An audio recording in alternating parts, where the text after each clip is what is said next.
today we will continue the forebrain. The forebrain contains three parts, that is olfactory lobe, cerebrum and diencephalon. So third part is the diencephalon. Diencephalon is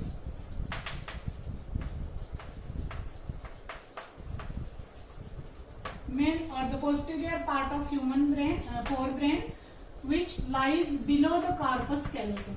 It lies below the corpus callosum and above midbrain and above the midbrain.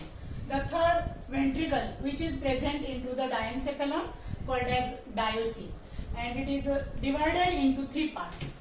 The first part of diencephalon is epithalamus, that is the part which lies above the thalamus, that is EP. EP means above the thalamus, that is it forms a roof of diencephalon, whereas middle part is called as thalamus.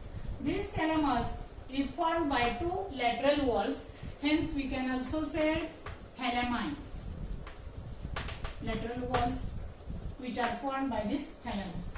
Then third part which is below this thalamus, hence called hypothalamus. Hypothalamus.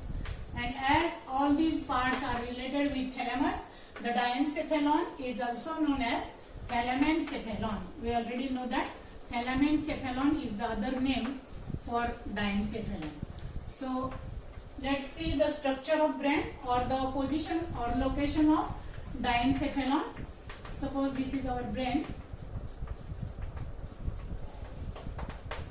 This part, larger part, is cerebrum. We already studied the functional areas, which is very important part of brain. The functional areas of cerebrum. These are gyri or sulci, which shows three lobes, etc. So this part, which is hidden by the cerebrum, is called as diencephalon, and the cerebral hemispheres which are connected together by this corpus callosum. So this part is called corpus callosum, and here this part is called diencephalon. This part is called diencephalon. Suppose this part, which is diencephalon, it is hidden with the cerebral hemispheres. It is very small part which lies inside this cerebral hemispheres and lies just below this corpus callosum and above this midbrain. So this location, exact location of diencephalon, which is made up of epithalamus. Epithalamus means this roof. This roof is formed by epithalamus. This epithalamus, which shows anterior choroid plexus and connects with pyometer. The pyometer is the inner meninges, which we studied already in the meninges of brain. So here the anterior choroid plexus with pyometer, and due to which it is a highly supplied with blood capillaries, that is vascular in nature, but it is a non-nervous. This epithalamus shows a small body called as pineal body. It is a gland. Earlier it is called as a vestigial organ, but later it shows some important functions or related with some secretion of some hormones. So pineal gland, which is located near this epithalamus and connected by pineal stalk. This pineal gland is related with or concerned with secretion of hormones. There are two important hormones secreted by pineal gland. These are serotonin and melatonin. The serotonin is a hormone related with metabolic activities like digestion as well as some feelings, mood, etc. These are related with hormone serotonin.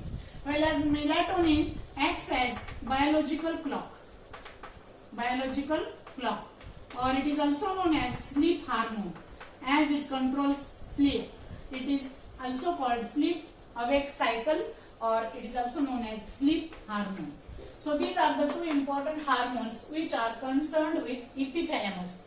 It is the upper part or lies above the thalamus called as epithalamus, and it shows main part, that is pineal gland, which is concerned with secretion of hormones, serotonin and melatonin. Then the middle part, this part which is formed by two lateral walls called as thalami. These thalami connects together by commissure called as habencular commissure. That is the connection between two lateral walls. It is connected together by habencular commissure.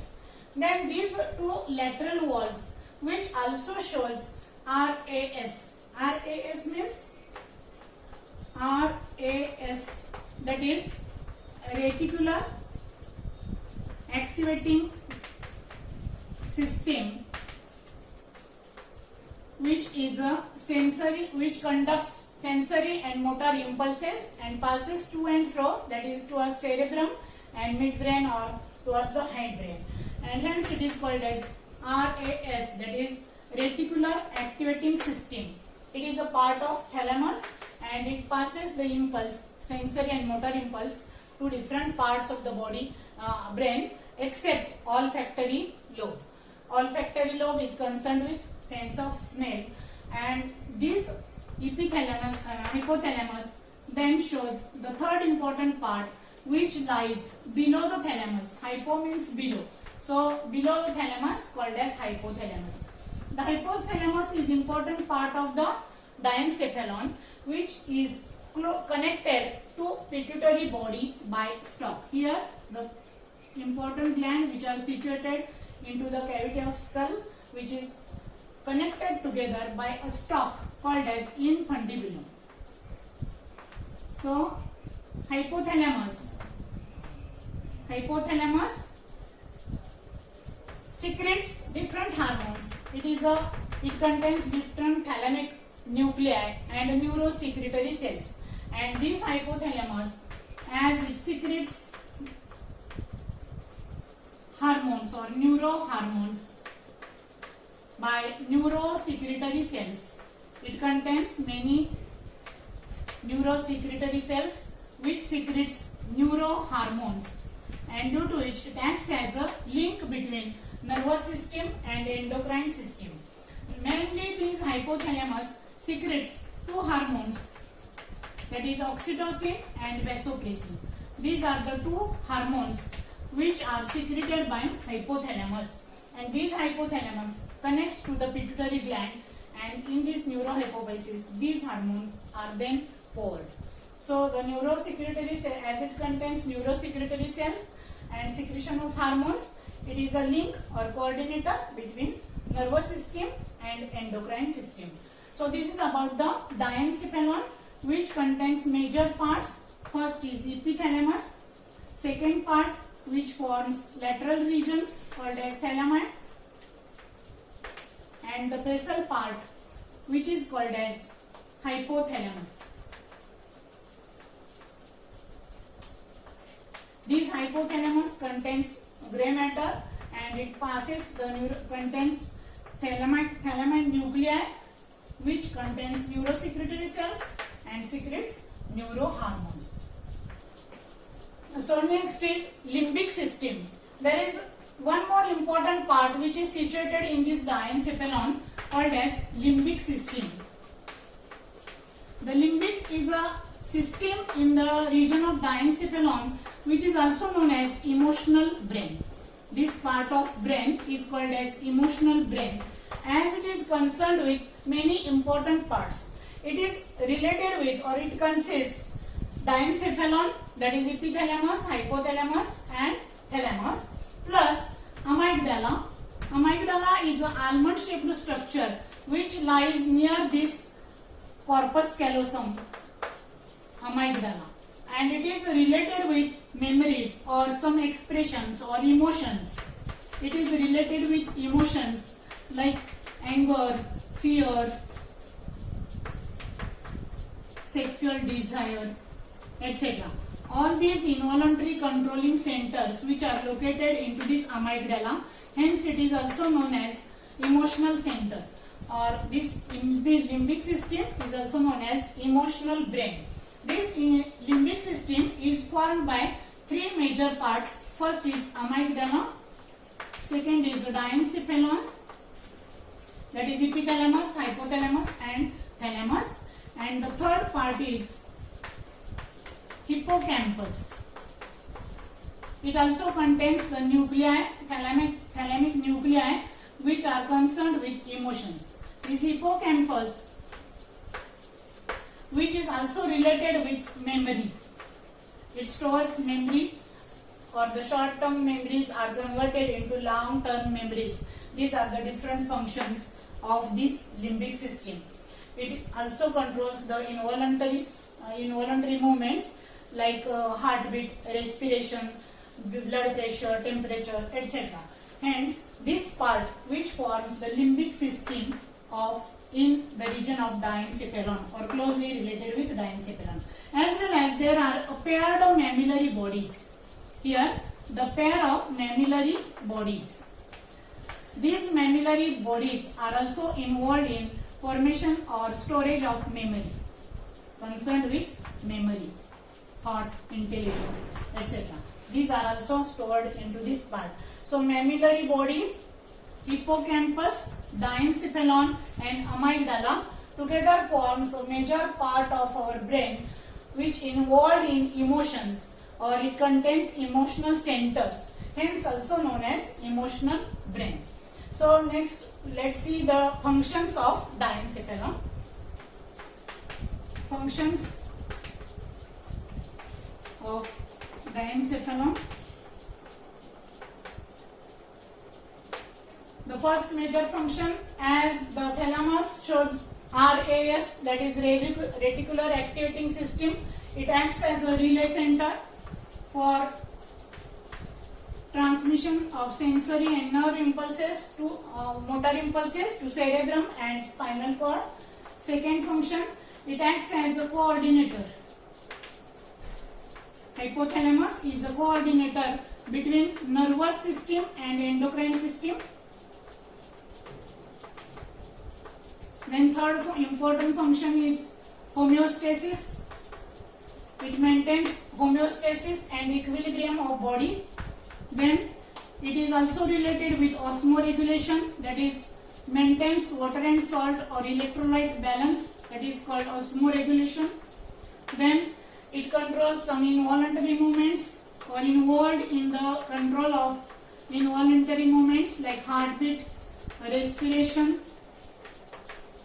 etc. It also maintains thermoregulation, that is body temperature, as well as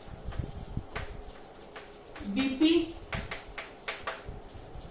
Then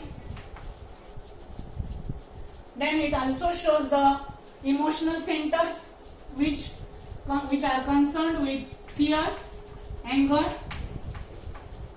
desire, or any type of desire, thirst, etc.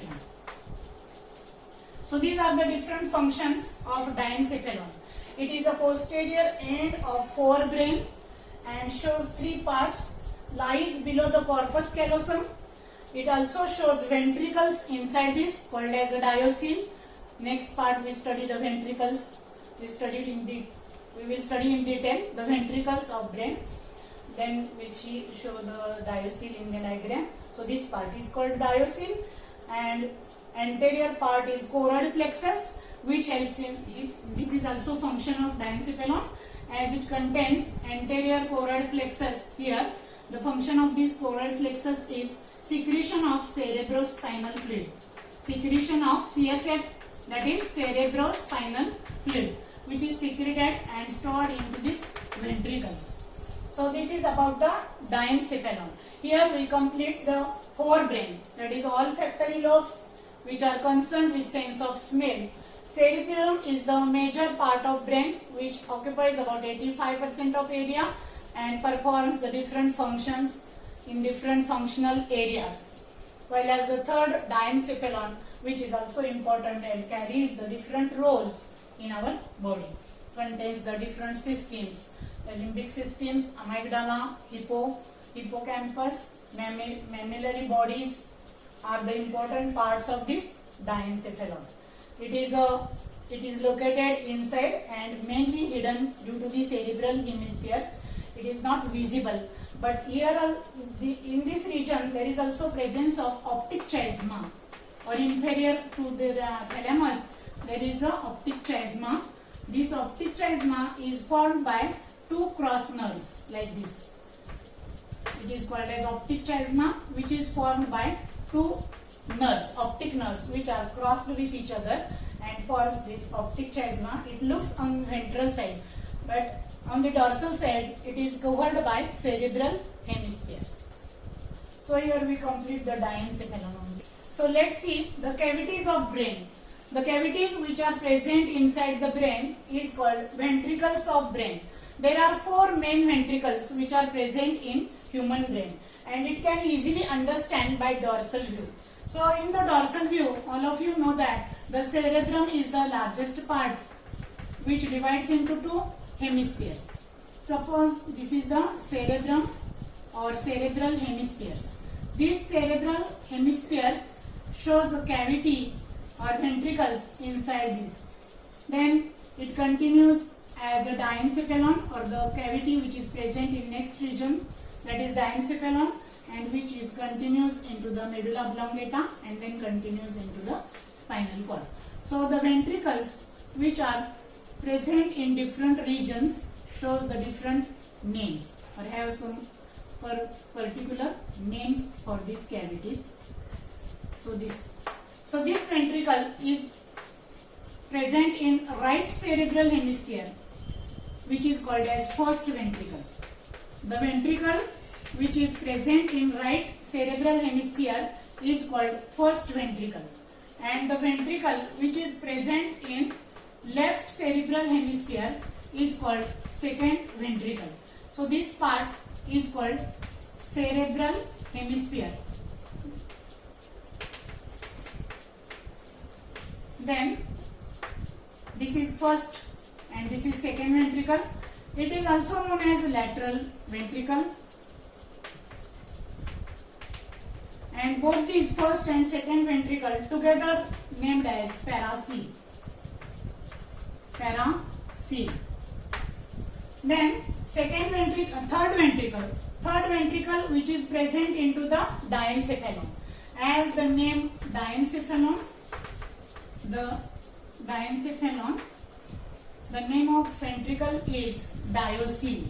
So the third ventricle is called diocele. Cele means cavity.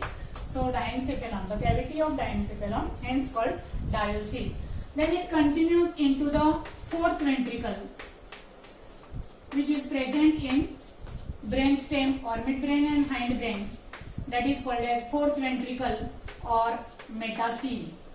These are common and important four ventricles. But the cavity which is present in olfactory lobe is also called rhinocele, as it is concerned with nose. It is called as rhinocele. In optic lobes called optocele. These are the different cavities or ventricles present in different regions of brain. This metacele also continues into the spinal cord and forms neural canal, which is also known as neurocele, but it is not the part of brain.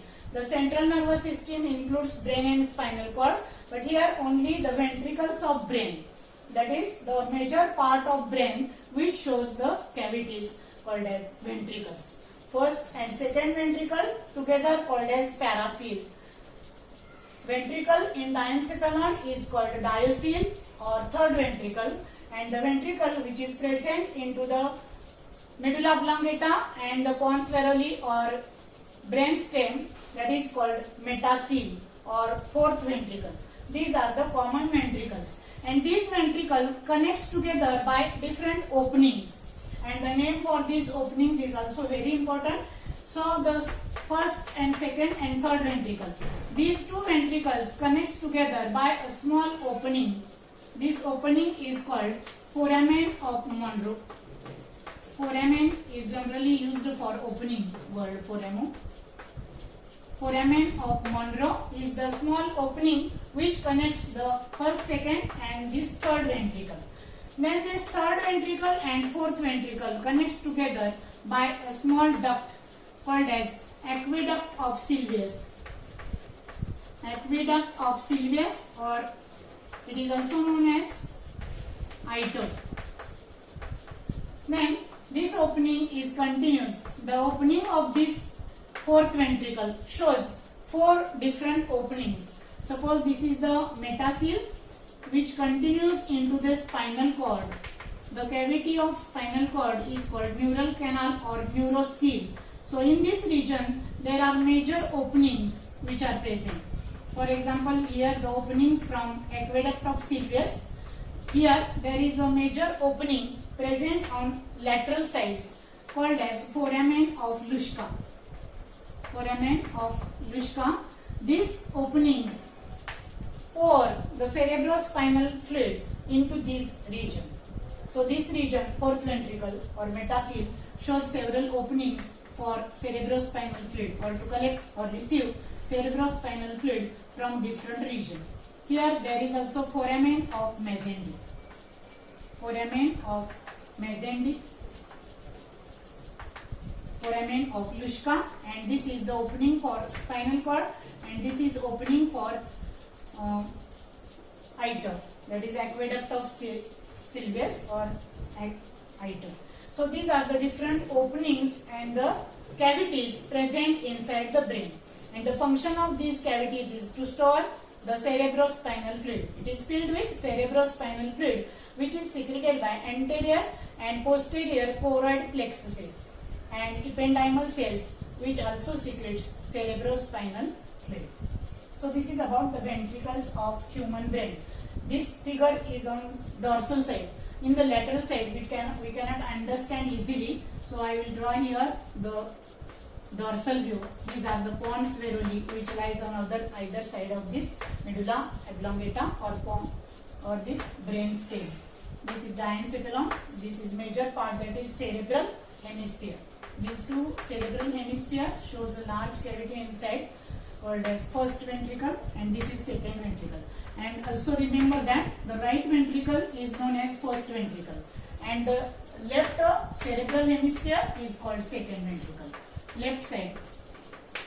At the left side, the second ventricle, both these together called paracele. So this is about ventricles of brain, which is also important for MCQs and for the NEET exam. This foramen of Luschka, foramen of Magendie, these are the different openings, opens into the metacele, and it carries or pours cerebrospinal fluid into this region and circulates to and fro.